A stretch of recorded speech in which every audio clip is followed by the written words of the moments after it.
यार आजकल गूगल पे का बहुत चल रहा है, लेकिन ये बिटकॉइन क्या है यार? मेरे दोस्त इसके बारे में बहुत बातें करते हैं। ये ब्लॉकचेन और बिटकॉइन क्या होता है? Hello guys, welcome to my channel.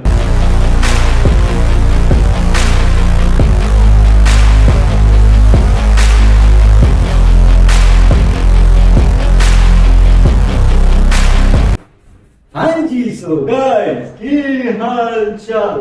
आज का हमारा टॉपिक है कि क्या बिटकॉइन और क्रिप्टो करेंसी फ्यूचर की ट्रेडिशनल करेंसी बन सकती है। मतलब कि जो बिटकॉइन नाम की एक करेंसी बनी है, जिसको हम डिजिटल करेंसी बोलते हैं, क्या वो हमारी फ्यूचर की ट्रेडिशनल करेंसी को रिप्लेस कर सकती है कि नहीं। और ये भी जानेंगे कि क्या ये हैकेबल है कि नहीं, इसे हैक किया जा सकता है कि। चलो गाइस, अब टुकड़ों में डिवाइड करते हैं। सबसे पहले समझते हैं करेंसी क्या होता है। देखो, सपोज अगर आपको कोई सामान खरीदना है, जैसे आपको सेब खरीदने हैं, सपोज आपको 1 दर्जन केले खरीदने हैं, तो आप क्या करोगे? आपकी जेब में पैसे होंगे 10 रुपए, 20 रुपए, 50 रुपए, 100 रुपए, 1000 रुपए, आप वो पैसे दोगे एंड अपना सामान ले लोगे। इसे बोलते हैं ट्रांजेक्शन। आपके पास एक करेंसी नोट की फॉर्म में, उस पर एक रिजर्व बैंक ऑफ इंडिया का नंबर होता है जो सेंट्रल गवर्नमेंट से रिकॉग्नाइज होता है। ये हो गया आपका नोट, ठीक है। अब आती है बात कि बिटकॉइन क्या है। बिटकॉइन इसका एडवांस वर्जन है। मतलब जैसे आप ट्रेडिशनल करेंसी में हमारे पास नोट होता है, पैसे होते हैं, सिक्के। पहले तो सिक्के चलते थे 58, 54 व्हाटएवर, एंड उसके बाद नोट आए। नोट जो 500, 1000 के, जो सेंट्रल गवर्नमेंट ऑफ इंडिया से रजिस्टर्ड होते हैं, रिजर्व बैंक ऑफ इंडिया, ठीक है। वो तो होगी ट्रेडिशनल करेंसी जो कई सालों से, सदियों से चलती आ रही है। और थोड़े टाइम के बाद वो चेंज होती रहती है। कभी 200 के नोट आ गए, कभी 2000 का नोट आ गया, कभी वो बंद हो गया, ये चलता रहता है, ठीक है। अब आती है इसके बाद अगली करेंसी, इसका नाम है ऑनलाइन ट्रांजैक्शन, जिसको बोलते हैं यूपीआई ट्रांजैक्शन। जैसे कि गूगल पे हो गया, फोन पे हो गया, यूपीआई ट्रांजैक्शन हो गया। कि मतलब भाई स्कैन करो कोड और पे करो, इसे बोलते हैं ऑनलाइन ट्रांजैक्शन, जो कि होते हैं ऑनलाइन बैंकिंग, ठीक है। ऑनलाइन बैंकिंग तो सभी करते हैं, लेकिन बिटकॉइन क्या है और वो क्यों सबसे बेस्ट है, उसका भी रीजन देते हैं। बिटकॉइन इसका एडवांस वर्जन है। मतलब आइए समझो, ट्रेडिशनल करेंसी जो पैसे यूज करते हैं, पैसों में एक नंबर होता है रिजर्व बैंक ऑफ इंडिया का। तो नोट अगर आपके हाथ से किसी ने चुरा लिया तो आपके पैसे गुम हो गए, राइट। अब आता है सेकंड, जो कि है गूगल पे की ऑनलाइन बैंकिंग। इसमें क्या है, इसमें हैकिंग होना थोड़ा सा मुश्किल है, क्योंकि ट्रांजेक्शन करने के लिए यूपीआई पिन डालना पड़ेगा। एमपिन इसको बोलते हैं, मोबाइल पिन। वो तो आप ही डालोगे तभी ट्रांजेक्शन होगी। एग्जैक्टली, आपने सपोज एमपिन डाल दिया एंड आप पब्लिक के बीच में खड़े हो। जैसे आप सपोज बस का किराया दे रहे हो, आप यहां से कहीं जा रहे हो 1 किलोमीटर दूर, आपको बस का किराया देना है। आपने सिंपली स्कैन एंड पे किया एंड अपना एमपिन डाला, ऑनलाइन बैंकिंग करी एंड पैसे भेज दिए, गए आपके पास, ठीक है। एंड आपका पे हो गया। लेकिन क्या होता है, कभी कभी एमपिन डाल देने, सपोज आपके आसपास कोई लोग खड़े, किसी ने आपका एमपिन देख लिया, तो ऐसा हो सकता है कि आपका एमपिन हैक हो जाए एंड आपके लिए दिक्कत हो जाए। देन आप फंस गए कि क्या करें। तभी गूगल ने इसका नया सोल्यूशन निकाला, यूपीआई लाइट, जिसमें पहले से एमपिन ऑटो सेट कर दो एंड ट्रांजेक्शन कर दो, एमपिन डालने की जरूरत नहीं। ये आया यूपीआई लाइट, जो अभी लेटेस्ट है। लेकिन बिटकॉइन क्यों इससे बेस्ट है, क्यों इससे नेक्स्ट लेवल पे लेके जाता है? बिटकॉइन क्या करता है, उसमें कोई भी इंफॉर्मेशन आपकी शेयर होगी ही नहीं। क्रिप्टो करेंसी का मतलब ही होता है कि डिजिटल करेंसी, मतलब कि एक तरह की ऐसी पैसे आपके जो कोई देख ही नहीं सकता, तो पता ही नहीं है कि आपके पैसे हैं। जैसे सपोज आप फॉरेन में हो, अब्रॉड में हो, यूके, यूएसए, ऑस्ट्रेलिया में, and you want to transaction some amount that you are just thinking that I want to transition to $50 or I need to transition in a simple and secure way. Then you have either Google Pay, Phone Pay, etc. But Bitcoin is quite very much different, because one Bitcoin price is $60,000, $60,000 in US currencies, and that is most widely used. US currency is most widely used because भाई उसकी history ही ऐसी है। British के time से जो UK, USA, ये सब पे राज करते हैं, इसी कारण से यूएस डॉलर की जो करेंसी है वो भाई सभी मान जाते हैं एंड वो वाइडली एक्सेप्टेबल है, तो nothing can be changed. But bitcoin यहाँ पे क्या रोल प्ले करता है? जैसे गूगल पे जो आप करते हो, तो आपका अकाउंट का नाम, आपके अकाउंट का नंबर, आपके अकाउंट की डिटेल आपके पास भी आती है, दूसरे वाले के पास सिर्फ आपका नंबर जाएगा, प्लस उसके बाद डिटेल उसके पास भी आएगी। जैसे आपने ट्रांजेक्शन करी 50 रुपए के 50,000 की, तो आपके पास भी उसका नंबर आ गया, मतलब नंबर गूगल पे को तो नंबर दिखता नहीं है, लेकिन इंफॉर्मेशन दिखती है कि इस अकाउंट से है, यहाँ से ट्रांजेक्शन। सेम आपने जिसको भेजा उसके पास भी इंफॉर्मेशन आएगी। ये है डिजिटल मार्केटिंग में, कि ट्रेडिशनल करेंसी में तो ऐसी इंफॉर्मेशन आती नहीं है, लेकिन ऑनलाइन बैंकिंग में ये इंफॉर्मेशन आपके पास से जाती भी है, सामने वाले को भी मिलती है। लेकिन बिटकॉइन में क्या ऐसा डिफरेंस है कि उसको फ्यूचर की करेंसी बोला जाता है? क्योंकि बिटकॉइन ऐसी चीज है उसमें कोई भी इंफॉर्मेशन जाएगी ही नहीं। मतलब ऐसा है जैसे आपको ट्रांजेक्शन करनी है 1 लाख रुपए, ठीक है, आपके दिमाग में आया कि भाई मुझे 1 लाख रुपए ट्रांजेक्शन करनी है, ऐसे करनी है कि वो हैक ही ना हो। तो बिटकॉइन कभी भी हैक नहीं हो सकता, उसका भी अगली रीजन है। तो बिटकॉइन क्या होता है, जब आप ट्रांजेक्शन करते हो ना 50,000 उसे कन्वर्ट करा डॉलर्स में, फिर आपने ट्रांजेक्शन करी, तो वो एक नंबर देगा, एक सिक्योरिटी की देगा, एक प्राइवेट की देगा और एक नंबर होगा, ठीक है। आईपी एड्रेस की फॉर्म में एक नंबर होता है, इतना बड़ा नंबर, मतलब 23 से 24 कैरेक्टर का नंबर होता है, कभी छोटा भी।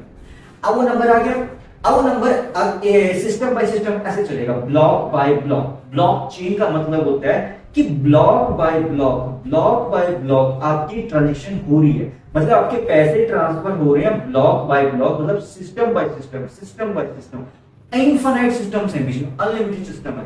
एंड इसमें सबसे बड़ी चीज ये है कि जब आपकी ट्रांजेक्शन एक सिस्टम से दूसरे सिस्टम, दूसरे से तीसरे से चौथे सिस्टम तक जा रही है, तो आपका जो आईपी एड्रेस नहीं, मतलब जो ट्रांजेक्शन एड्रेस है वो चेंज हो रहा है। तो बेसिकली आपके पास सिर्फ एक एड्रेस है, ट्रांजेक्शन का एड्रेस, जो कि चेंज होता रहता है सिस्टम बाय सिस्टम। तो अगर सपोज कोई हैकर आपके पैसे चुराने की भी कोशिश करे कि ये पैसे मैं चुरा लूं, तो चाहकर भी चुरा नहीं सकता। क्यों? क्योंकि आपका सिस्टम बाय सिस्टम जब ब्लॉक बाय ब्लॉक ट्रांजेक्शन हो रही है ना, तो उसका एड्रेस, उसका नंबर चेंज हो रहा है। इसी कारण से हैकर को अगर सपोज आपका नंबर पता लगा 1 2 3 4 5 6, तो अगले सिस्टम पे हो जाएगा 5 6 7 8 9, उसके अगले सिस्टम पे 0 2 4 8। तो इससे क्या होता है, ये नंबर बार बार चेंज हो रहा है। तो हैकर कंफ्यूज हो जाएगा कि कौन से ट्रांजेक्शन पे मैं हैक करूं, नंबर तो बार बार चेंज हो रहा है। तो यही कारण है कि बिटकॉइन और क्रिप्टो करेंसी को कभी भी हैक नहीं किया जा सकता, क्योंकि ब्लॉकचेन सिस्टम का मतलब ही यही है कि ब्लॉक बाय ब्लॉक चेन में आपका डाटा ट्रांसफर हो रहा है, आपकी करेंसी ट्रांसफर हो रही है पैसे, और आपका पास उसका सिर्फ नंबर आएगा। ब्लॉकचेन एक तरह का ऑनलाइन सिस्टम है, सॉफ्टवेयर कह लो, जिसमें वो नंबर शो करेगा आपका डाटा की फॉर्म, ठीक है। वो नंबर ऐसे होगा रैंडमली, और उस पर लिखा आएगा कि आपके इस नंबर से यहाँ ट्रांजेक्शन हो चुकी है। ना आपका फोन नंबर, ना आपकी एड्रेस, ना आपकी डिटेल, कुछ भी, सिर्फ एक टोकन नंबर आएगा। वो टोकन नंबर आपको शो करेगा, इस टोकन नंबर पे, इस टोकन नंबर तक ट्रांजेक्शन होगी है।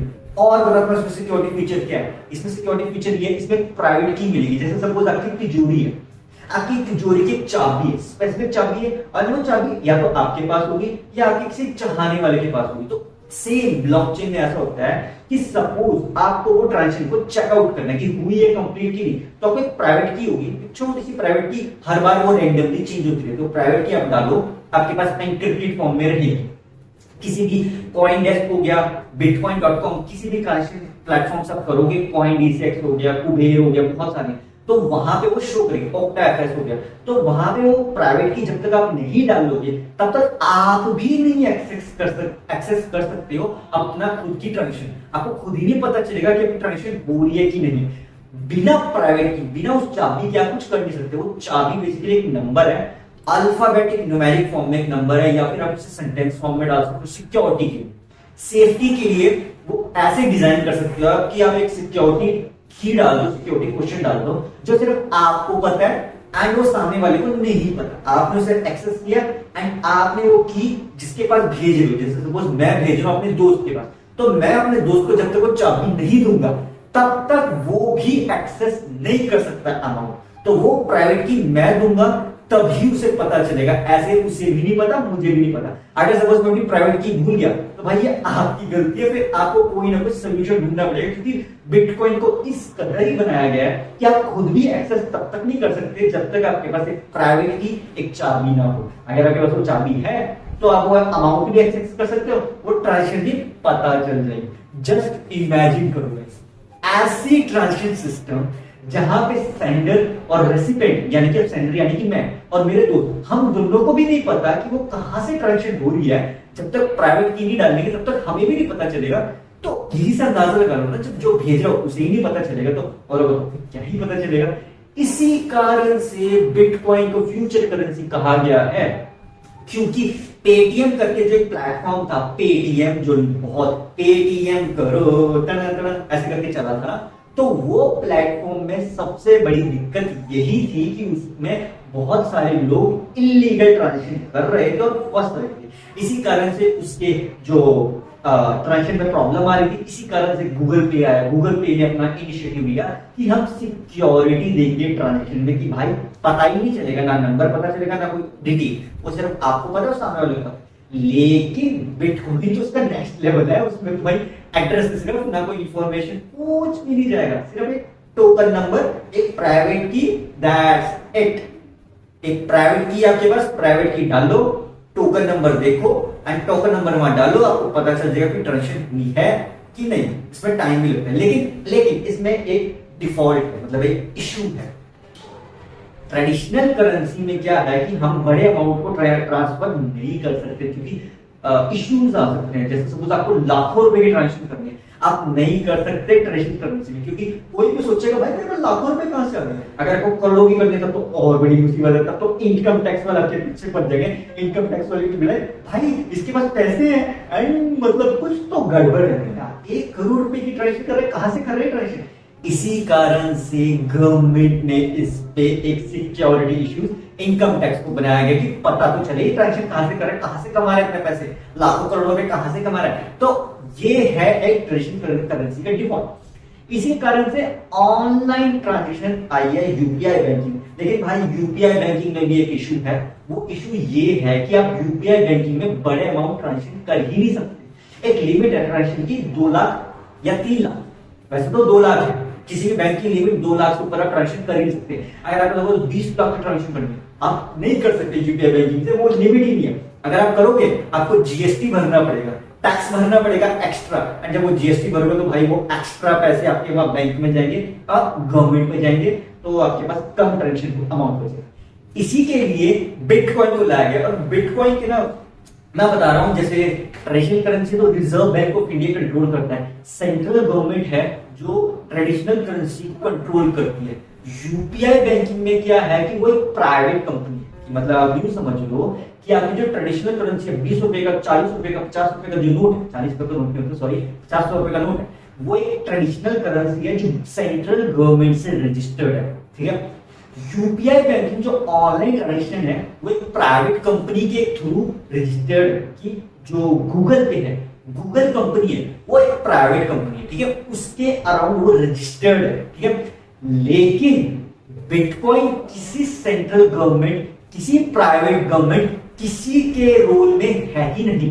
वो सिर्फ आपका है, आपका था और आपका ही रहेगा। ना उसमें किसी गवर्नमेंट का रोल, ना उसमें किसी प्राइवेट कंपनी का रोल, वो सिर्फ आपका है। आपने ट्रांजेक्शन करनी है, आपके पास एक नंबर है, टोकन एड्रेस आएगा, उसे डालो एंड एक्सेस कर लो, एज सिंपल एज दैट। तो बिटकॉइन ने बेसिकली इस चीज को सिंप्लीफाइड कर दिया कि ट्रेडिशनल करेंसी मतलब सेंट्रल गवर्नमेंट आपके बीच में इन्वॉल्व है। ठीक है, ऑनलाइन बैंकिंग में प्राइवेट कंपनी एक इन्वॉल्व है, हो सकता है उसके पास कोई डाटा आपका सिक्योरिटी रहे, क्योंकि ट्रेडिशनल करेंसी में तो जो सीरियल नंबर होता है नोट के ऊपर वो रजिस्टर्ड होता है। हर एक central government reserve bank of India में हर एक नोट के ऊपर एक सीरियल नंबर होता है, वो रजिस्टर्ड नंबर होता है। ठीक है, अब आते हैं सेकंड वाले में जो होता है प्राइवेट कंपनी से, जैसे कि गूगल पे, यूपीआई ट्रांजेक्शन, वो गूगल की कंपनी के सर्वर में हमारा डाटा सिक्योर्ड है, सेफ है। सेफ तो नहीं कह सकते, मतलब उनके पास है हमारा डाटा कि इस नंबर से इस नंबर पे ट्रांजेक्शन हो रही है, तो उनके पास हमारी इंफॉर्मेशन है। लेकिन बिटकॉइन में कोई भी इंफॉर्मेशन किसी के पास है ही नहीं। जब मैं कह रहा हूं मेरे पास खुद का ही नहीं पता कि ट्रांजेक्शन हो रही है कि नहीं, बिना प्राइवेट की के, तो औरों को तो पता ही नहीं चलेगा। एंड सपोज आप बोलोगे कि भाई तू एक बात बता इनफिनिटी, कि जो ये प्राइवेट कंपनी से ट्रांजेक्शन हो रही है, वो तो चलो हमने मान लिया गूगल के, अमेजोन के, इनके पास इंफॉर्मेशन है। बिटकॉइन में तो सिस्टम बाय सिस्टम जा रही है, तो क्या लोगों को पता नहीं चलेगा जो इतने इतने सिस्टम से जाती है हमारी इंफॉर्मेशन? नहीं पता चलेगा, क्योंकि भाई मैं बता रहा हूं ना, टोकन एड्रेस तो बार बार चेंज हो रहा है। जब टोकन एड्रेस ही चेंज हो रहा है तो पता कैसे चलेगा सामने वाले को? और इतना बड़ा नंबर होता है वो 23, इतना बड़ा नंबर अगर वो याद भी रख लेंगे तो नेक्स्ट ट्रांजेक्शन में वो फिर चेंज हो जाएगा। तो भाई चैप्टर ही क्लोज। नहीं कर सकते वो कुछ भी। तो इसीलिए बिटकॉइन को लीगली एक्सेप्ट करना ज्यादा अच्छी चीज है, क्योंकि बिटकॉइन हैक तो हो नहीं सकता, हैकिंग के चांसेस तो है नहीं, लेकिन हाँ बस इतना हो सकता है कि अगर आपने गलती से अपनी सिक्योरिटी की लॉस कर दी तो दिक्कत है। हाँ, लेकिन एक बिटकॉइन पे प्रॉब्लम ये है कि आपके पास हमेशा इंटरनेट होना चाहिए। अगर आपके पास इंटरनेट नहीं है तो ट्रांजेक्शन कैंसिल हो जाएगी, या तो कैंसिल हो जाएगी या फेल हो जाएगी। बिना इंटरनेट के ट्रांजेक्शन हो ही नहीं सकती बिटकॉइन। तो ब्लॉकचेन सिस्टम में ये एक इश्यू है कि आपके पास इंटरनेट होना चाहिए। अब आप बोलोगे कैसी बात कर रहे हो, हर जगह हमारे पास इंटरनेट तो होगा नहीं ना। हाँ, तो बस ये एक इसका ड्रॉबैक है अभी तक का। फुल सिक्योरिटी तो है, लेकिन इसमें यही एक सबसे बड़ा ड्रॉबैक है कि आपके पास अगर इंटरनेट नहीं है तो आप ट्रांजेक्शन कर ही नहीं सकते हो, या तो कैंसिल हो जाएगी या फेल हो जाएगी। As simple as that. जैसे सोशल मीडिया पर हम वीडियोस देखते हैं, यूट्यूब पे हम वीडियोस देखते हैं, तो बिना इंटरनेट के चल सकती है अगर आप इसे डाउनलोड करो। लेकिन ऑनलाइन ट्रांजैक्शन जो बिटकॉइन है वहां पे ऐसा सिस्टम चलता नहीं है, क्योंकि वो बहुत सिक्योर सिस्टम बनाया गया है। 2010 में तो बिटकॉइन फाइंड हुआ है, तो इसी कारण से इसको इसलिए लॉन्च किया गया था ताकि हाई लेवल की सिक्योरिटी हो, और जिनको बड़ी ट्रांजैक्शन करनी हो, बहुत बड़ी बड़ी ट्रांजैक्शन करनी हो, वो इसको यूटिलाइज कर सके। लेकिन हाँ, इसमें एक इश्यू और है। अगर आप बिटकॉइन का यूज कर रहे हैं और आपने अपने अकाउंट का यूजर नेम और पासवर्ड भूल गए तो बहुत बड़ी दिक्कत हो सकती है, क्योंकि उस पासवर्ड को बदलने के लिए या तो आपको अपना डेट ऑफ बर्थ डालना पड़ेगा, या फिर आपको कोई उसका प्राइवेट की जो डीएनएस की है जो उसमें होती है वो डालनी पड़ेगी। एंड अगर आपने वो मिसप्लेस कर दी तो भाई बहुत बड़ा इशू है, फिर आपको नया अकाउंट बनाना पड़ेगा, क्योंकि और कोई ऑप्शन नहीं है। वो स्पेशली जब अकाउंट बनता है ना बिटकॉइन या क्रिप्टो करेंसी का, तो वो खुद बोलते हैं कि आप इस प्राइवेट की को या तो कहीं लिख लो या कहीं याद रख लो। अगर आप ये भूल गए तो आप इस अकाउंट को तब तक नहीं एक्सेस कर सकते, ना आप एक्सेस कर सकते, ना कोई एक्सेस कर सकता, जब तक आपको वो चाबी यानी कि प्राइवेट की मिल ना जाए। ये बेसिकली ऐसे ही है कि आपने तिजोरी के अंदर करोड़ों रुपए रख दिए, तिजोरी की चाबी बंद कर दी एंड वो चाबी अपनी जेब में रख ली, एंड अगर वो चाबी मिसप्लेस होगी तो आप तिजोरी को तोड़ के पैसे निकाल सकते हो। लेकिन यहां वो भी नहीं कर सकते, क्योंकि उसमें तो ऐसा है ना कि तिजोरी को किसी तरह तोड़ के पैसे निकाल लेंगे। लेकिन ब्लॉकचेन इस कदर बनाया गया है कि आप उसे तोड़ भी नहीं सकते, कुछ कर भी नहीं सकते। आपको कोई ना कोई ऐसा जुगाड़ ढूंढना पड़ेगा कि वो प्राइवेट की आपके पास वापिस आ। अभी तक तो गाइस यही इसका सोल्यूशन बना है, प्राइवेट की के थ्रू आप उसे एक्सेस करो एंड अपनी ट्रांजेक्शन का पता करो आई है कि गई है। एंड अगर आपकी प्राइवेट की मिसप्लेस होगी तो बहुत बड़ी दिक्कत है। एंड इसमें दूसरा ड्रॉबैक ये है कि आपके पास अगर इंटरनेट नहीं है तो भी ट्रांजेक्शन नहीं हो सकती। As simple as that. So इसी कारण से फ्यूचर की करेंसी कहा गया। बट जैसे कि मैंने बताया कि इसमें ड्रॉबैक है, इसमें पैसों का इशू आ सकता। पैसों नहीं मतलब अगर आपने एड्रेस भूल गए, address in the sense security की भूल गए तो दिक्कत है। पासवर्ड भूल गए, पासवर्ड आप तभी री फॉरगेट पासवर्ड कर सकते हो अगर आपके पास वो सिक्योरिटी की है, या फिर आपने जो ईमेल एड्रेस डाला है, ईमेल एड्रेस हो गया या नंबर डाला है, वो अगर आपके पास है देन इट्स पॉसिबल, एल्स तो कुछ नहीं। अब आप बोलोगे कि यार ये तो गूगल पे में भी है। भाई गूगल पे में भी ये ड्रॉबैक है, तभी तो मैं बता रहा हूं। लेकिन फिर भी सिक्योरिटी ज्यादा क्यों? क्योंकि गूगल के सर्वर में आपका डाटा स्टोर है, लेकिन ब्लॉकचेन में आपका डाटा तो स्टोर है ही नहीं। सिर्फ आपका जो email address, date of birth, mobile number, ये इंफॉर्मेशन स्टोर है, जो कि बहुत कम अमाउंट में, ठीक है। और इसके अलावा कुछ भी स्टोर नहीं है। बाकी बैंक डिटेल्स आपकी स्टोर है। तो ये फुली एनक्रिप्टेड सिस्टम है, क्योंकि प्राइवेट कंपनी में तो क्या होता है ना कि वो एक सिस्टम के अंदर स्टोर है, लेकिन ब्लॉकचेन में ऐसा कुछ भी नहीं है। वो एक किसी भी सिस्टम में स्टोर नहीं है, वो एक एनक्रिप्टेड फॉर्म में वर्क करता है। It's a kind of and, मतलब आपका यहां से डाटा गया लॉग, फिर अगले सिस्टम में गया लॉग, फिर अगले सिस्टम गया लॉग, तो आपका डाटा ट्रांसफर हो रहा है, ट्रांजेक्शन हो रही है, पर किसी को पता नहीं चल रहा कि ट्रांजेक्शन किस पीसी से हो रही है। अगर वो पता भी लगाना चाहेगा तो उसे पता नहीं सकता, क्योंकि वो कितने कम समय में होती है ना। अगर इंटरनेट बेसिकली जब आप ट्रांजेक्शन करते हो ना, तो वो उन सिस्टम के पास में जाएगी जहां पे इंटरनेट अनलिमिटेड होगा या फिर इंटरनेट की सप्लाई होगी। आजकल वाईफाई रूटर लगे होते हैं सब जगह, तो उसमें अनलिमिटेड इंटरनेट है। सो बेसिकली यहां से आपकी ट्रांजेक्शन ऐसे करके सिस्टम बाय सिस्टम जा रही है। तो सामने वाले को पता ही नहीं है उस ट्रांजेक्शन किस सिस्टम से हुई है, किस सिस्टम तक जाएगी और किस सिस्टम पे आगे जाके रुकी।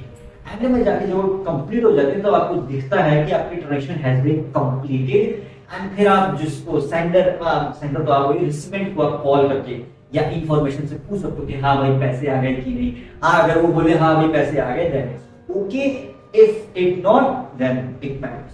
बिकॉज क्या है, गूगल पे सबसे सिक्योरिटी सिस्टम क्यों हमें लग रहा है कि स्कैन करो पे करो 5 सेकंड में पे हो जाओ, तो वहां पे फिर भी हमारी इंफॉर्मेशन तो दिख रही है ना। नो डाउट ट्रांजेक्शन 5 सेकंड के अंदर ऑनलाइन यूपीआई बैंकिंग से हो रही है, लेकिन हमारी डिटेल्स तो दिख रही है ना हमें। हर ट्रांजेक्शन में हमारी डिटेल्स हमें दिखती है और सामने वाले को भी दिखती है, लेकिन बिटकॉइन में ऐसा है ही नहीं। वहां तो सिस्टम ही अलग है, वहां सिर्फ एक टोकन नंबर है मतलब, एंड वो नंबर जाता है बस, और कुछ नहीं जाता और कोई इंफॉर्मेशन जाती है। और वो नंबर भी इतना कॉम्प्लिकेटेड नंबर होता है कि अगर मैं भी उसे याद रखना चाहूँ, ट्रांजेक्शन नंबर को याद भी रखना चाहूँ, याद भी नहीं रहेगा, क्योंकि वो अल्फा न्यूमेरिक मिक्स नंबर होते हैं, उसमें कोई भी स्पेशल कैरेक्टर्स नहीं होते हैं। वो एक अल्फाबेटिक न्यूमेरिक नंबर मिक्सचर होते हैं, उसमें कैपिटल लेटर भी होते हैं, लोअर केस लेटर्स भी होते हैं और नंबर भी होते हैं 0 to 9 के बीच में न्यूमेरिक। सो बेसिकली वो इतना कॉम्प्लिकेटेड नंबर है। जैसे हमारा आईपी एड्रेस होता है ना, आईपी एड्रेस की तरह दिखता है वो, बेसिकली एक आईपी एड्रेस जैसा दिखेगा, लेकिन उसे ट्रैक करना थोड़ा मुश्किल है क्योंकि नंबर चेंज होता है। एंड आप ये भी कर सकते हो, अगर आपको ज्यादा ही सिक्योरिटी चाहिए तो आप सेकंड्स में जो चेंज नहीं होते उसके एनक्रिप्शन नंबर को चेंज कर सकते हो, बार बार तो नंबर चेंज होता रहेगा, तो आपको हर बार कुछ नया सिक्योरिटी कोड मिलेगा। लेकिन वो बेसिकली तब आप करो अगर आपके पास यूजर नेम और पासवर्ड ऐसी जगह पे लिखा हुआ है या आप उसे याद रख सको। इतना इजी बनाओ यूजर नेम पासवर्ड जो आप याद रख सको, लेकिन सामने वाले के लिए वो मुश्किल है। आपके लिए वो इजी हो, सामने वाले के लिए मुश्किल हो, तो इसके लिए आपको थोड़ा सोचना पड़ेगा ऐसा क्या मैं पासवर्ड रखूं जो मुझे ही याद रहे और किसी को याद ही ना रखे, समझने भी ना आए। अब ये हर इंसान के अकॉर्डिंग डिवाइड करता है, मैटर करता है कि कौन कैसे ट्रांजेक्शन करना चाहता है, कितनी ट्रांजेक्शन करना चाहता है, बड़ी छोटी। तो यहाँ पे ये इशू सबसे बेस्ट है, मतलब एक इशू यही है इंटरनेट का। लेकिन यह फायदा ये है कि बड़ी से बड़ी ट्रांजेक्शन कर सकते हो, कितनी बड़ी ट्रांजेक्शन कर सकते हो दैट डिपेंड्स। जब मैं बता रहा हूँ एक बिटकॉइन का प्राइस 60,000 यूएसडी है, 60,000 यूएस डॉलर है। इंडियन रुपीस में एक बिटकॉइन का प्राइस तकरीबन, अगर मैं इसे इंडियन रुपीस में कन्वर्ट करूं तो ये बैठ जाएगा, कितना बैठेगा, ये कोई 50-60 लाख रुपए। तो एक बिटकॉइन का प्राइस इंडियन रुपीस में 50 से 60 लाख रुपए है।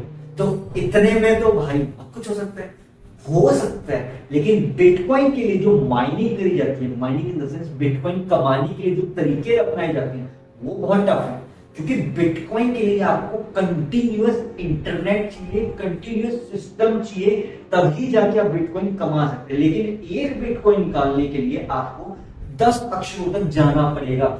मतलब कि ये जो कॉइन डीसीएक्स है, इनसे आप 100 रुपए का अगर बिटकॉइन खरीदेंगे तो वो ऐसे आएगा 0.000000123 बिटकॉइन। तो आप सोचो वो 8 से 10 अक्षरों तक जाता है, तब जाके बिटकॉइन एक सिंगल बनता है। लेकिन एक बिटकॉइन बनाने में कितना खर्चा आता है इमेजिन करो। 10 अक्षरों में सिर्फ लास्ट का 3 अक्षर आपके 100 रुपए इन्वेस्ट करने से आ रहा है। आप जितने ज्यादा पैसे इन्वेस्ट करते जाओगे नंबर बढ़ता रहेगा।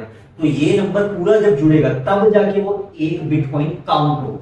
तो आप खुद सोच रहे हो जब आप इतनी ट्रांजेक्शन कर रहे हो तब जाके वो एक बिटकॉइन बनेगा, तब आप उस एक बिटकॉइन को यूज कर सकते हो। लेकिन उसे डायरेक्टली तो आप यूज नहीं कर सकते ना, आपको करेंसी में कन्वर्ट करना पड़ेगा। पहले उसे उस डिजिटल करेंसी को किसी वॉलेट में कन्वर्ट करना पड़ेगा। अगर आप उसे वॉलेट में कन्वर्ट नहीं करना चाहते तो क्रिप्टो करेंसी मार्केटिंग में आप कर सकते हो। मतलब जैसे स्टॉक मार्केट यानी कि ये जो आजकल चलती है यार, इसको मैं हिंदी में तो मुझे पता नहीं स्टॉक मार्केट को क्या बोलते हैं, तो सट्टा बाजार बोलो। तो स्टॉक मार्केट में जो पैसे इन्वेस्ट करते हैं 50 रुपए 100 रुपए शेयर्स खरीदते हैं, किसी भी कंपनी के किसी भी ब्रांड के हम शेयर्स खरीदते हैं, उनका आईपीओ एड्रेस देखिए हम शेयर्स खरीदते हैं। एक शेयर खरीद रहे हैं 5 share 10 share 100 share 100 share, that depends कि हमारी कैपेसिटी कितनी है। तो उसमें उसका फ्लो होता है अप की डाउन, कि वो जो उसका ग्राफ है स्टॉक का ऊपर जाएगा कि नीचे जाएगा, दैट डिपेंड्स, दैट मैटर। हमें नहीं पता उसका स्टॉक का प्राइस ऊपर जाने वाला है कि नीचे जाने वाला। किसी भी ब्रांड का हम जो स्टॉक खरीदते हैं कंपनी का, फॉर एग्जांपल सबसे फेमस स्टॉक लगा लो, अभी लॉन्च हुआ है मेरे दिमाग में एक्चुअली ना इतने सारे स्टॉक्स हैं कि एक एक को हम सीक्वेंस में डाल सकते हैं, लेकिन उसके लिए प्लेटफॉर्म है अपस्टॉक्स करके। आप स्टॉक्स में जब कोई शेयर खरीदते हो उसकी सारी इंफॉर्मेशन आपको देखी जाती है, ग्राफ ऊपर जा रहा है कि नीचे जा रहा है, निफ्टी हो गया, सेंसेक्स हो गया, तो इनके जो स्टॉक्स होते हैं वो बहुत बड़े लेवल पे लोग खरीदते हैं। बड़े बड़े जो बहुत ही अमीर लोग हैं, बहुत ज्यादा रिच लोग हैं, वो इन पे पैसा इन्वेस्ट करते हैं एंड देन देखते हैं कि इस पे कितना रिटर्न मिलेगा, आरओआई यानी कि रिटर्न ऑन इन्वेस्टमेंट कितना मिलेगा। जैसे उन्होंने सपोज 100 रुपए का स्टॉक खरीदा, 10 शेयर खरीदेंगे, तो 100 रुपए इंटू 10 हो गया, कितना हुआ, 100 इंटू 10 1000 रुपए। तो उन्होंने 1000 रुपए का एक कंपनी का शेयर खरीद के रख लिया अपने पास और सिक्योरिटी खरीद के देखते हैं इसका प्राइस ऊपर जाएगा कि नीचे। फिर आपने देखा कि उसका प्राइस ऊपर जा रहा है, ठीक है। जब उसका प्राइस ऊपर जा रहा है तो आपने देखा कि प्रॉफिट कितना आ रहा है। अगर आपको प्रॉफिट दिख रहा है तो आपने स्टॉक को सेल कर दिया। इसमें होता है इंट्राडे मार्केट से आपने उसे सेल किया। इंट्राडे का मतलब होता है एक ही दिन में उसे सेल किया कि नहीं, या फिर आपने उसे टाइम लगा के सेल किया। इसी तरह से म्यूचुअल फंड्स है, इसी तरह से ये एक और भी लॉन्च हो रहा है, मेरे दिमाग से निकल गया। एक तो म्यूचुअल फंड्स हो गया जिसमें हम पैसा इन्वेस्ट करके छोड़ देते हैं, फिर वो थोड़े टाइम के बाद उस पे हमें कुछ ना कुछ इंटरेस्ट लगता रहता है, हम उसको निकाल सकते हैं। FD, fixed deposit. Fixed deposit basically क्या है, हमने थोड़ा सा अमाउंट रख दिया भाई बैंक में और बोल दिया कि हमें इमरजेंसी में जब जरूरत हो, जैसे होता है नहीं गुल्लक के अंदर अपने पैसे डाल के छोड़ दिए एंड जब जरूरत हो तोड़ो उसमें से पैसे ले लो, तो उस हिसाब से हम उस पे एफडी बनाते हैं, 2 साल की, 5 साल की, 10 साल की, दैट डिपेंड्स एंड इसकी क्या बोलते हैं म्यूचुअल फंड्स में ऐसा होता है हम पैसे मंथली बाय मंथली उसे दे रहे होते हैं बैंक को और उससे हमें बाद में इंटरेस्ट मिलता है थोड़ा। अब ये तो हो गई थोड़ा सा स्टॉक मार्केट का ऊपर से, लेकिन क्रिप्टो करेंसी मार्केट कैसे वर्क करती है। क्रिप्टो करेंसी मार्केट में भी सेम सिस्टम है, लेकिन उसका थोड़ा सा अलग है कि उसमें डिजिटल करेंसी का ट्रांजैक्शन होता है। जैसे यहाँ तो स्टॉक मार्केट में आप INR की करेंसी को यूज कर सकते हो, इंडियन रुपीज को यूज कर सकते हो, लेकिन जो बिटकॉइन करेंसी मार्केट होती है वहां पे सिर्फ bitcoin, ethereum, dogecoin and और भी बहुत सारे हैं यार, मैं बता रहा हूँ डॉज, DCX करके इतने सारे करेंसीज हैं, डिजिटल करेंसीज बन चुके हैं। जैसे इंडियन रुपीस की करेंसी है, विदेश की करेंसीज है अलग अलग। इसी तरह से क्रिप्टो करेंसी में भी बहुत सारी करेंसीज है, बिटकॉइन है, इथेरियम है, डॉज कॉइन है, उसके आगे और करेंसीज है। तो ये सारी करेंसीज का प्राइस ऊपर नीचे चलता रहता है कि आप किसी भी करेंसी में ट्रांजेक्शन करोगे तो आपका क्रिप्टो करेंसी में तो प्राइस का फर्क पड़ता है। लेकिन जो मोस्ट फेमस, सबसे ज्यादा फेमस क्रिप्टो करेंसी है वो बिटकॉइन है एंड सेकंड पे आते हैं एथेरियम, इथकॉइन बोलते हैं इसको। एथेरियम का प्राइस इंडियन रुपीस में आई थिंक 2000 रुपीस, डॉलर में $2000 है, ठीक है। तो अगर उसका प्राइस $2000 है, इंडियन रुपीस में बैठ गया 16-17 हजार रुपए, तो एक इथेरियम का प्राइस 16-17 हजार रुपए इंडियन रुपीस में। लेकिन बिटकॉइन का प्राइस 50-60 लाख रुपए क्यों है, क्योंकि बिटकॉइन सबसे पुराना है, एथेरियम बाद में आया था, मेरे ख्याल से 17-18 में, मुझे एग्जैक्ट नंबर याद नहीं, तो वो बाद में आया था। तो इसी कारण से उसका प्राइस ऊपर नीचे चलता रहता है। बिटकॉइन 2010 पे, तो उसको ऑलमोस्ट अभी कौन सा साल चला, 2024, तो 10-14 साल हो चुके हैं। बिटकॉइन को ऑलमोस्ट 14 साल से भी ज्यादा हो चुके हैं। 2008 में एक प्रोजेक्ट आया था, कुछ कंपनी या कुछ बंदों ने सोचा था कि हम ऐसी करेंसी बनाएंगे जो कि सबसे सेफेस्ट होगी। तब बिटकॉइन का उनके दिमाग में आइडिया आया था, तो उन्होंने 2008 में इसको लॉन्च किया था। बट उस टाइम ये बिटकॉइन ज्यादा किसी को पता ही नहीं था, इसकी इंफॉर्मेशन नहीं, ठीक है। तो उस टाइम ये बस जस्ट एक प्रोजेक्ट था, एक नाम था कि बिटकॉइन नाम की भी कोई करेंसी फ्यूचर में आएगी। किसी बंदे ने बोला कि मैं ना एक ऐसी करेंसी बनाऊंगा जो डिजिटल करेंसी की फॉर्म में फ्यूचर में लोग यूज करेंगे, उसमें सिक्योरिटी। तो लोगों ने उस टाइम उसका मजाक बनाया, ऐसी तो कोई करेंसी आ ही नहीं सकती।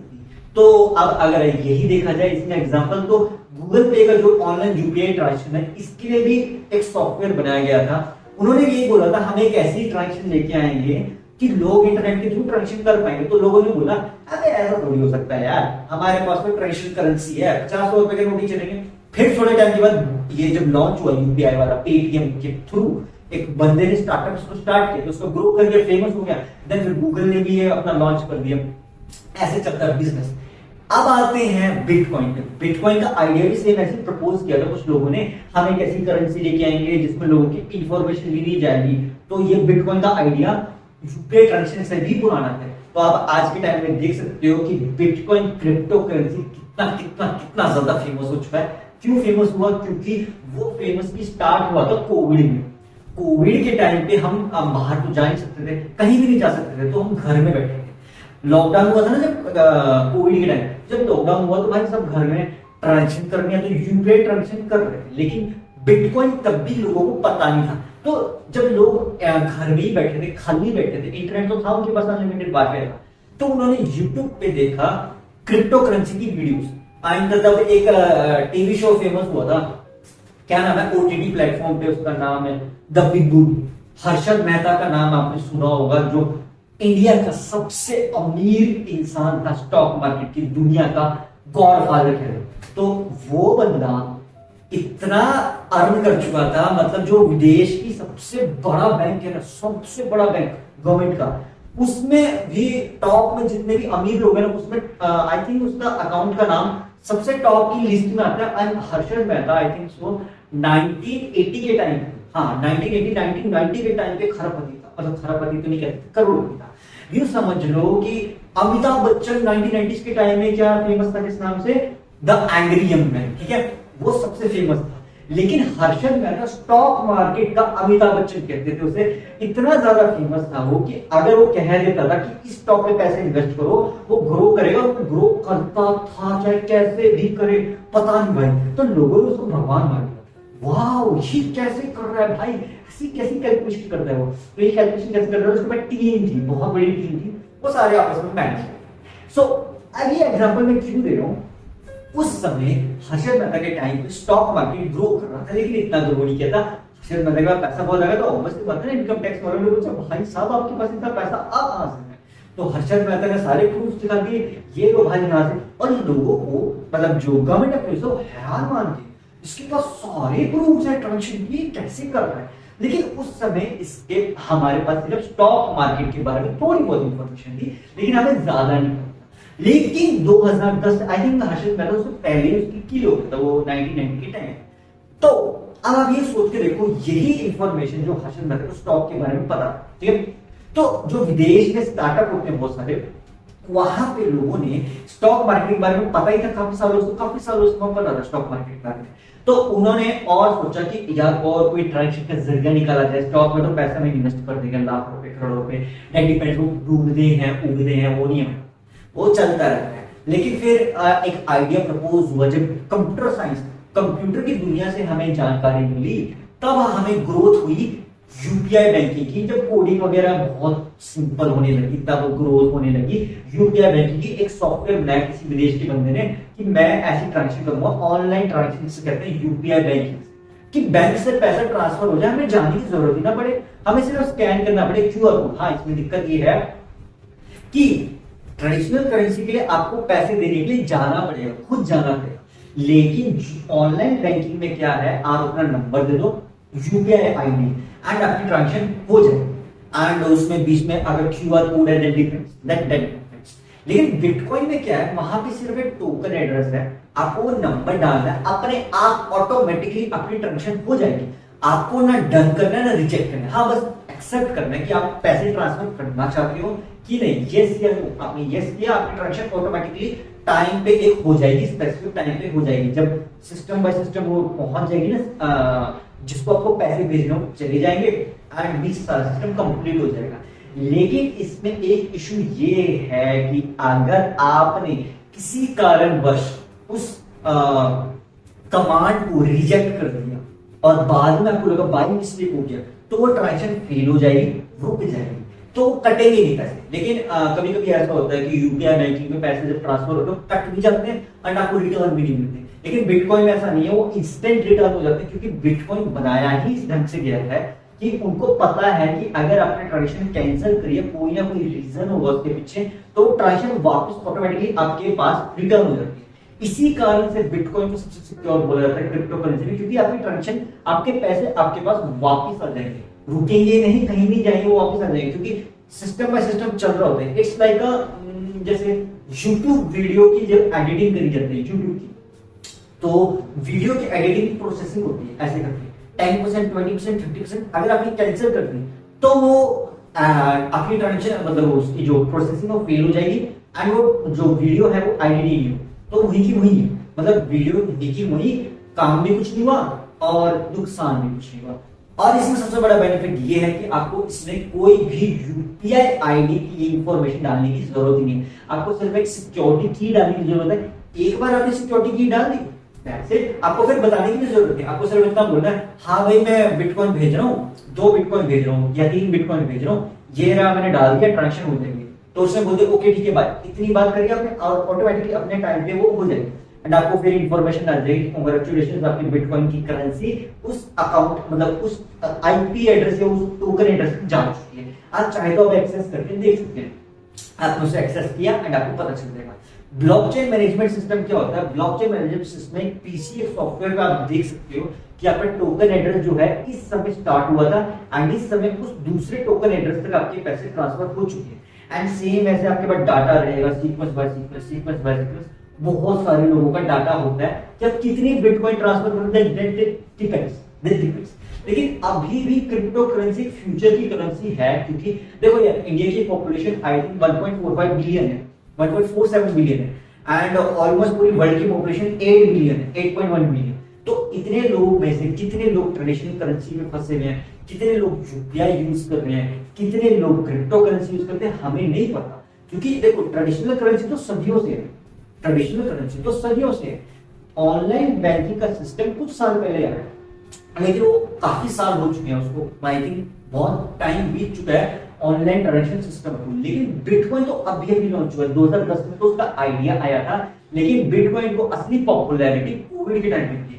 कोविड के टाइम पे बिटकॉइन ज्यादा पॉपुलर हुआ है, crypto currency market, stock market की। क्रिप्टो करेंसी मार्केट में हम स्टॉक में पैसे इन्वेस्ट करते हैं, क्रिप्टो करेंसी के भी स्टॉक होते हैं, क्योंकि बिटकॉइन का स्टॉक ऊपर नीचे चलता रहता है। अब आप यूएसडी डॉलर में आप बिटकॉइन में भी इन्वेस्ट कर सकते हो, लेकिन जैसे स्टॉक मार्केट में आपको मिनिमम पैसे इन्वेस्ट करना है 100 रुपीज, जो कि आजकल ग्रो ऐप अपस्टॉक्स ने करा हुआ है। लेकिन क्रिप्टो करेंसी में क्या है, आपको मिनिमम $10 इन्वेस्ट करने पड़ेंगे, $10 हो गए, $20 हो गए, $50 मिनिमम इन्वेस्टमेंट करो एंड आपका काम हो।